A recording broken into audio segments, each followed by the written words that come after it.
Bench থেকে তা একেবারে নাকচ হয়ে চলে এলো। কিন্তু যোগ্য অযোগ্যের পৃথকীকরণ প্রথম থেকে না করার চেষ্টা। কাকে জিজ্ঞেস করছেন? বিরোধী দল নেতা। বিরোধী দল নেতাকে। আরে প্রাপ্ত বসু এর উত্তর দিতে পারবে? প্রাপ্ত বসু দিতে পারবে, বিনোদ কুমার দিতে পারবে, শিক্ষা সচিব, অর্থ সচিব প্রভাত মিশ্র দিতে পারবে? সবটা একজনের কাছে। ঘন্ট পাকিয়ে ঘট করছেন একজন, মমতা ব্যানার্জি। উনি বলতে পারবেন ওনার মাথায় কি আছে এবং মাথা থেকে কি বেরোচ্ছে। গোটা চক্কর এবং জটিলতার মূলে ওই একমাত্র। আমাকে জিজ্ঞেস করার কিচ্ছু দরকার নেই। প্রাপ্ত বসুই জানে না, শিক্ষা সচিব বিনোদ কুমারই জানে না, অর্থ সচিবই জানে না ভাতা কেন দিচ্ছে, বলছে লেবার ডিপার্টমেন্ট দিচ্ছে। মলয় ঘটক জানে কিছু? সব কথা বলে লাভ কি? এই একজনের জন্য আমি তো বরাবর বলেছি বাংলাতে একজনই অযোগ্য, মমতা ব্যানার্জি। আর কেউ অযোগ্য বলে আমি মনে করি না।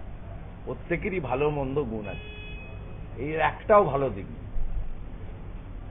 ওবিসি সংক্রান্ত যে জটিলতা, সেই জটিলতাকে পুরনো সিস্টেমে যাদবপুরে সেখানে নিয়োগ শুরু হচ্ছে ভর্তি প্রক্রিয়া, কিন্তু 10 সালের সিস্টেম সার্বিক যে ওয়েবসাইট সেখানে এখনো নতুন সেই যে 100 বেশি এটাও মমতা ব্যানার্জি তিনি বলেছেন চেঞ্জ করবেন। আমি সুপ্রিম কোর্টে যাচ্ছি, বুঝে নেব। এখানেও এই ভাতা যে ইন্টারেন্স ডে হয়েছে, এখানেও বলেছে ডিভিশন হয়েছে। এ ছাড়ার পাত্র নয়, এ আলটিমেটলি ধপ করে পড়বে, সকলকে নিয়ে পড়বে এবং সর্বনাশের মূলে। অভিজিৎ গাঙ্গুলি 2022 সালের অর্ডার মেনে নিলে অযোগ্য 6000-এ চাকরি যেত, 19,000-কে আজকে রাস্তায় বসতে হতো। কেউ যা করছে ক্রমশ জটিলতা, তার ফল ভোগ করতে হবে। দেশে জুডিশিয়ারি অত্যন্ত শক্তিশালী, ভারতবর্ষে এগুলো করা যায় না। জুডিশিয়ারি, পার্লামেন্ট, ব্যুরোক্রেসি, মিডিয়া এগুলোকে অগ্রাহ্য করে টেম্পোরারি দম্ভ, উদ্ধত্ত, অহংকার দেখানো যায়, বেশিক্ষণ চলে না। সিপিএম বলতো না আমরা 235, ওরা 30, গোটা বিধানসভা খুঁজলে ওদের কোনো লোক নেই। ইনকলাব জিন্দাবাদ বলার মতো কোনো লোক নেই। এদের পরিণতি তাই হবে। সোমবার মহেশতলায় যে ছবি দেখা গেল, সোমবার মাফ করবেন, বুধবার মহেশতলায় যে ছবি দেখা গেল, বৃহস্পতিবার বজবজ, শুক্রবার দেখা গেল ভবানীপুর। বিজেপির শীর্ষ দুই নেতা আপনি সুকান্ত মজুমদার 3 দিন ধরে কার্যত রাজ্য প্রধান শাসক দল তাদের যে আচরণ, বিশেষ করে গতকাল এবং পরশু বজবজে সুকান্ত বাবুর দিকে জুতো ছুঁড়ে দেওয়া হলো এবং গতকালকে তাকে ভবানীপুর থেকে যেভাবে অ্যারেস্ট করা হলো। মমতা পুলিশ আর ভাইপো এদের উদ্ধত্ত, দম্ভ, অহংকার চরম সীমায় গেছে। এর জন্য দায়ী অনেকে। যেদিন নাড্ডাজিকে সিরা কোলে জাহাঙ্গীর, শামীম, শকত মোল্লাদের দিয়ে মারিয়েছিল, গাড়ি ভেঙেছিল, সেই দিন যদি কড়া ব্যবস্থা নেওয়া হতো আজকে এই পরিণতি হতো না। এইভাবেই তো 7,15,000 ভোটে জেতা। জিহাদিদের হাতে সম্পূর্ণভাবে দক্ষিণ 24 পরগনা চলে গেছে।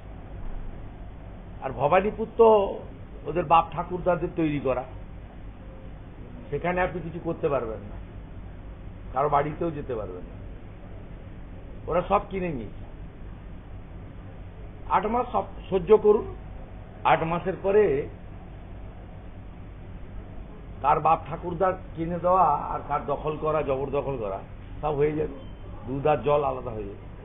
চিকিৎসক রজত শুভ্র ব্যানার্জির কথা তৃণমূল কংগ্রেস থেকে বলছে। আমার সঙ্গে প্রথম দিন থেকে ওনার যোগাযোগ আছে। উনি দেশে আসার পরে, কলকাতা আসার পরে আমার সঙ্গে এখানে মিটিং করে গেছেন একাধিকবার। কালকেও উনি লালবাজার থেকে মুক্তি পাওয়ার পরে আমার সঙ্গে কথা বলেছেন, আমার পূর্ব পরিচিত। আমরা একদিন যাব, আপনাকে বলেছি, আপনি বলবেন, মেসেজ করবেন একটা, কবে আপনি ফ্রি আছেন, আমি আমার এমএলএ কলেজকে নিয়ে যাব। তৃণমূলের পক্ষ থেকে বলা হচ্ছে উনি যে রামবামের এজেন্ট হিসেবে কেলক কলেজে গিয়েছিলেন। কে বলছে? তৃণমূলেরটা কে? হ্যাঁ, কথার উত্তর আমি দিই। ওই যে দমদা পুতুল, মমতা যা শিখিয়ে দেয়, ভাইপোর অফিস থেকে যা স্ক্রিপ্ট লিখে দেয় পড়তে হয়। তারপর নিজস্ব কিছু ভঙ্গিমা আছে, অসাধারণ ভঙ্গিমা, মুদ্রা আছে কিছু, সব লোকের সম্পর্কে না বলাই ভালো। সকালবেলা যে জোগাড়ে দিন খারাপ হবে। লাস্ট কোশ্চেন, ওম বিড়লা এবং অমিত শাহের কাছে স্পিকার এবং স্বরাষ্ট্রমন্ত্রী হিসেবে সুকান্ত মজুমদার এই দুদিনের ধারা বিবরণী পাঠিয়েছেন, কোনো অ্যাকশন হতে পারে? স্পিকারের তো নেওয়ার সুযোগ আছে, কিন্তু ল অ্যান্ড অর্ডার প্রশ্নে হোম মিনিস্ট্রি রিপোর্ট চাইতে পারে। সরাসরি আমার যেটুকু আমার নলেজে আছে, আমি দীর্ঘদিনের এমপিএমএলএ, সরাসরি তো করার লিমিটেড স্কোপ আছে। চাইলে তো সবই করতে পারে, কিন্তু সরকার তো ফাইনাল। কিন্তু স্পিকারের তো অ্যাম্পল স্কোপ রয়েছে। এর আগে যখন অর্জুন সিং হেনস্থা হয়েছিল, তখন অজয় ঠাকুর অমরনাথদেরকে প্রিভিলেজ কমিটি ডেকে পাঠিয়েছিল, এবং বহু উদাহরণ রয়েছে। রাহুল গোস্বামীর বিপদ আছে, এবং স্পিকার সাহেব যদি এটাকে তিনি ওই প্রিভিলেজ কমিটিতে পাঠিয়ে দেন, এর জন্য আলাদা কমিটি রয়েছে। সেই committee will take strong action, অনেক কিছু করতে পারে, এবং এটা অ্যাপ্লিকেবল ফর সেন্ট্রাল ক্যাডার। যেহেতু আইপিএস সেন্ট্রাল ক্যাডার করতে পারে, এরকম বহু উদাহরণ রয়েছে। এক্ষেত্রে স্পিকার কি করবেন জানি না, প্রিভিলেজ কমিটি কি করবেন জানি না। যদি চায়, ভাইপোর এসপির বিপদ আছে। অভিজিৎ গঙ্গোপাধ্যায় এমসে পাঠানো হয়েছে তাকে, আমি পুরো বিষয়টা নিজে থেকে দেখছি। এয়ার অ্যাম্বুলেন্স অ্যারেঞ্জ করা থেকে আমি এবং ওনার বাড়ি যৌথভাবে আমরা এয়ার অ্যাম্বুলেন্সটা করে দিয়েছি। ব্যক্তিগতভাবে আমি এবং ওনার পরিবার দুজন মিলে আমরা এয়ার অ্যাম্বুলেন্সের অ্যারেঞ্জমেন্ট আমি করেছি, এবং আমাদের স্বাস্থ্যমন্ত্রী নাড্ডাজি আর কিরণ রিজিজু তারা খুব হেল্প করছেন। লোকসভার স্পিকার অফিস কমপ্লিটলি মনিটরিং করছেন। এইমসে ওনাকে আইসিইউতে অবজারভেশনে রাখা হয়েছে। ডাক্তারদের বড় টিম কাজ করছে, রাউন্ড দ্য ক্লক কাজ হচ্ছে। ডাক্তার লাস্ট যা কালকে রাত্রে আমি পেয়েছি, ডাক্তাররা আমাদের জানিয়েছেন ট্রিটমেন্টের লং প্রসেস চলবে, কিন্তু ওনাকে ওনারা ভালো করবেন। আমরা আশাবাদী। প্রপার জায়গায় পৌঁছে গেছে, প্রপার ট্রিটমেন্ট শুরু হয়ে গেছে, এবং লোকসভার স্পিকার সাহেব এবং সেক্রেটারি জেনারেল পার্সোনাল মনিটরিং করছেন। স্বাস্থ্য দপ্তর নাড্ডাজির অফিস ক্লোজ মনিটরিং করছেন। কিরণ রিজিজু অরুণাচলে ছিলেন, সেখান থেকে তিনি সমস্ত রকম কাজ করছেন। এবং আমাদের ওখানে ওনার ভাইপো আছেন, ওনার ভাই আজকে যাচ্ছেন, ওনার পিএ ওখানে আছেন, এক্স এমপি দিব্যেন্দুকে দায়িত্ব দেওয়া আছে, দেখছে। এর বাইরেও সৌমিত্র খাঁ সাংসদকে আমরা আজ থেকে ওখানে থাকতে বলেছি, পুরো বিষয়টা মনিটর করার জন্য। আমরা আশাবাদী, মা কালীর আশীর্বাদে অভিজিৎ গাঙ্গুলিকে, আমরা একটু সময় লাগবে, হয়তো 2 মাস 3 মাস, আমরা আবার স্বাভাবিক কাজকর্মে ফিরে আসতে পারব।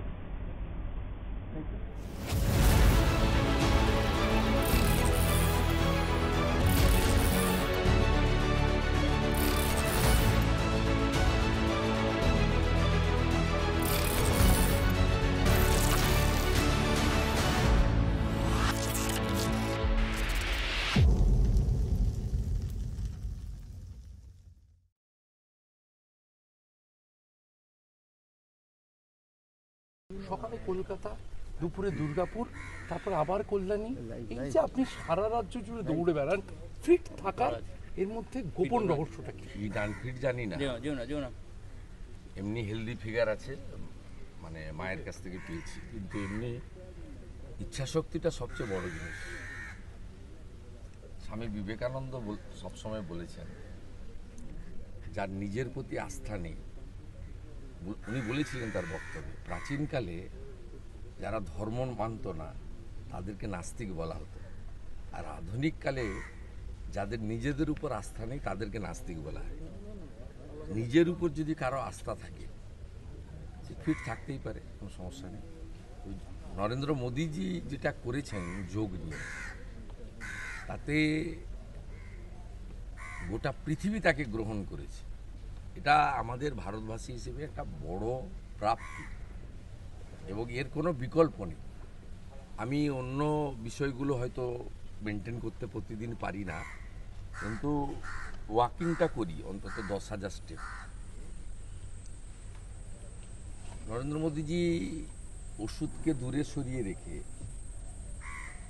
এই যে যোগের মাধ্যমে শরীর গঠন, মনের বিকাশ, সুস্থ থাকলেই কাজের মানসিকতা এবং কাজের যে আপনার এনার্জি যাকে বলে, উৎসাহ, এগুলো সবটাই যোগ থেকে আসে। গোটা পৃথিবী গ্রহণ করেছে।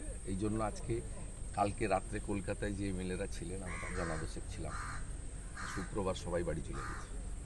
আমরা এখানে স্পিকারকে একটা চিঠি দিয়েছিলাম, শঙ্কর ঘোষ আপনি একটু সকালবেলা আমাদের করতে দেন। সব জায়গায় রাজনীতি খোঁজে, রিগ্রেটেড। জাদুঘরে দিয়েছিলাম, জাদুঘরের ডিরেক্টর বললো মোস্ট ওয়েলকাম। আমরা এসে ওয়ার্ল্ড যোগা ডে পালন করলাম, কিছু ফ্রি হ্যান্ড করলাম, কিছু দু একটা আইটেম করলাম, অল্প সময়ের কিন্তু খুব মিনিংফুল। আর এখানে একটি তুলসী লাগালাম। তুলসী আমাদের রানী, তুলসী আমাদের মাতা, তুলসী আমাদের দেবী, এবং আয়ুর্বেদ শাস্ত্রে তুলসীর কোনো বিকল্প নেই। বিধানসভায় বিরোধী দলের বিধায়করা তারা আন্তর্জাতিক যোগা দিবস পালন করতে চাইতেও স্পিকারের অনুমতি মিলল না। না, সচিব মিস্টার কে এসছে, একটা সোমেন্দ্রনাথ না কি নাম ভুলে গেছি নাম, তিনি চিফ হুইপকে লিখেছে রিগ্রেটেড। সুস্থতার কথা বলছেন, রাজ্য কি যথেষ্ট সুস্থ রয়েছে? পশ্চিম রাজনীতি না করেই ভালো যোগের দিন। ন্যাশনাল মিউজিয়ামে দাঁড়িয়ে নো নিড এনি পলিটিক্স। কথা ভালো ভালো বলছিলাম, ভালো জিনিস গ্রহণ করা উচিত। এই রাজ্য সরকার এগুলো গ্রহণ করে না। সব স্টেটে যেখানে নন এনডিএ গভর্নমেন্ট আছে সেখানেও ওয়ার্ল্ড যোগা ডে পালন হচ্ছে, এক্সেপ্ট ওয়েস্ট বেঙ্গল। কার লাভ কার ক্ষতি জানি না। হ্যাঁ, শাসক দলের লোকেরা দেরি করে ঘুম থেকে উঠে আমরা জানি, তাতে কোনো প্রবলেম নেই, বেলার দিকেও করতে পারতেন। কথা